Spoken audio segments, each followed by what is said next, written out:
চোখ খুলে তাকাতেই তিলোত্তমাকে জড়িয়ে ধরে কান্না করতে লাগলো তমসা। তবে তিলোত্তমার কাছে শপথ নিল তমসা। তমসা তিলোত্তমাকে বলে, আমি শেষ করে দিব ওই প্রতাপ সেনকে। তিলোত্তমার প্রতিশোধ আমি নিজেই নিব, তুমি শুধু বেঁচে থাকো। তো হ্যাঁ বন্ধুরা, এই তিলোত্তমা ধারাবাহিক সিরিয়ালের আগামী পর্বে আমরা সকলেই দেখতে পেয়েছি তমসা তিলোত্তমার কাছ থেকে যখন বেরিয়ে যায়, হঠাৎ করেই চোখ খোলে। সেই দেখে তমসা অনেক খুশি হয়, কিন্তু তিলোত্তমা ঠিকভাবে কথা বলতে পারে না। তো বন্ধুরা, এইদিকে তমসা নিজে নিজেকে মনে মনে বলে, ডক্টর প্রতাপ সেন, আপনার সময় হয়ে গেছে। আমি এই দিনটাই অপেক্ষা ছিলাম। তিলোত্তমা কবে সুস্থ হবে? তিলোত্তমার অনেক দিন পর জ্ঞান ফিরে এসেছে, সেটাতে তমসা অনেক খুশি হয়। কিন্তু তমসার বুদ্ধিতে এবার অন্যায়কারীদের একে একে শেষ করে।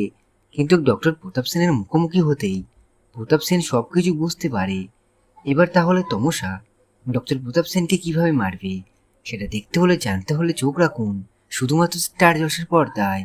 সাথে এমনই আপনি ভিডিও পেতে হলে আমাদের এই ইউটিউব চ্যানেলটিকে সাবস্ক্রাইব করতে কিন্তু একদমই ভুলবেন না।